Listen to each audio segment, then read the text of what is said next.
यहाँ लगभग 30 से 32 धमाके हुए हैं और उनमें से कुछ धमाके शहर के काफी नजदीक थे। एक धमाका मेरा मानना है कि मैं सेंटर में था उस टाइम, तो वहां सिटी सेंटर से लगभग सब 3 किलोमीटर दूर था।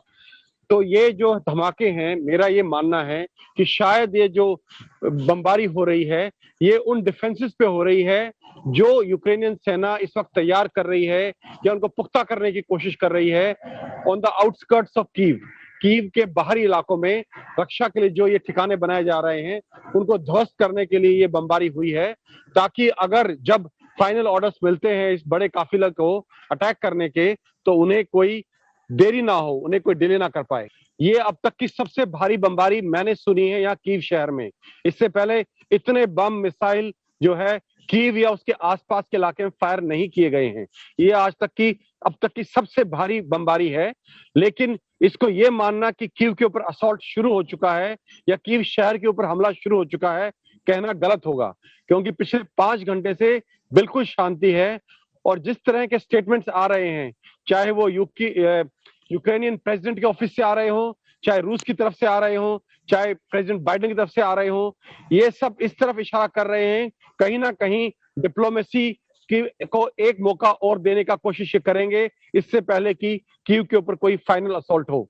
देखिए, मैं एक चीज आपको बिल्कुल साफ कर दूं कि इस ऑपरेशन में जो कीव के लिए लॉन्च किया है उन्होंने, जो 64 किलोमीटर लंबी आप फौजी काफिले की बात कर रहे हैं, इसमें सप्लाई या लॉजिस्टिक्स कोई इश्यू नहीं है।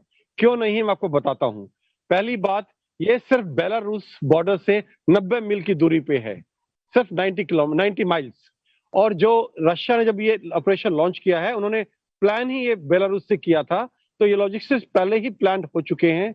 दूसरा, बेलारूस की सीमा और कीव के बीच में कोई मेजर ऑब्स्टेकल नहीं है। जैसे अगर पूर्व से या दक्षिण से अटैक होता है तो बीच में निप्रो नदी आती है, जो अपने आप में एक बहुत मेजर मिलिट्री ऑब्स्टेकल है मिलिट्री ऑपरेशंस के लिए।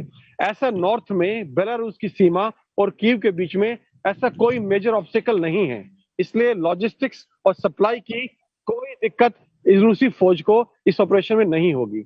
अब ये ऑपरेशन अब तक उन्होंने मुकम्मल क्यों नहीं किया, इसका कारण डिप्लोमेसी है। देखिए, अभी तक 2 राउंड की बात हो चुकी है।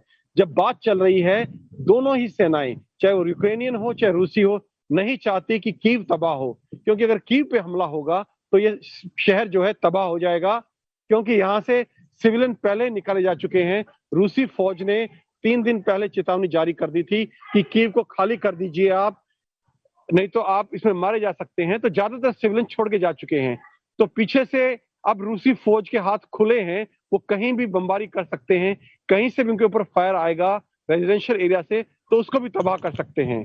इसका अर्थ ये है कि कीव शहर तबाह हो जाएगा, और कीव शहर की दोनों रूस और यूक्रेन दोनों के लिए बहुत बड़ी महत्ता है। रिपोर्ट्स कुछ भी आते रहे, रिपोर्ट्स इस फॉग ऑफ वॉर में जो रिपोर्ट्स आएंगी, वीडियोज आएंगे, फोटोज आएंगे, उन पे पूर्णतः विश्वास करना बेमानी होगा।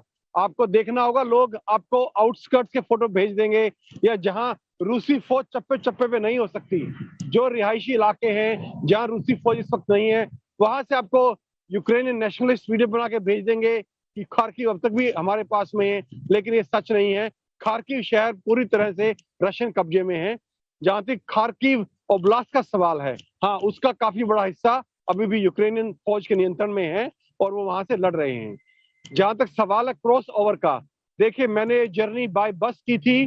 जो बेलाग्राड की आप बात कर रहे हैं, बेलाग्राड से रोस्टोव-ऑन-डोन, बेलाग्राड, और उसके बाद यूक्रेन के अंदर खार्किव और वहां से कीव, मैंने पूरा रास्ता 2013 में बाय बस किया हुआ है।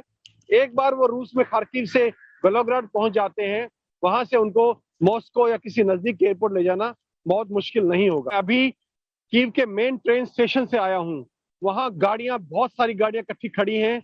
जो भी यहाँ अभी मिलिशिया के लोग हैं, मिलिट्री के लोग हैं, अब वो भी अपनी फैमिलीज को, बच्चों को, औरतों को, बूढ़ों को यहाँ से निकाल रहे हैं। इस टाइम जो कीव का मेन ट्रेन स्टेशन है, खचाखच भरा हुआ है लोगों से, जो अपनी फैमिलीज को, लेडीज को, बूढ़ों को और बच्चों को कीव से निकालने की कोशिश कर रहे हैं। ये लास्ट पुश है जो कीव से निकालने का सिविलियंस का है। इसके बाद मेरे ख्याल से सिविलियंस यहाँ लगभग पूरी तरह से खाली हो जाएंगे, एक्सेप्ट फॉर 1 और 2% जिनका यहाँ कुछ काम है या जो बाहर निकल जी नहीं सकते जी हैं।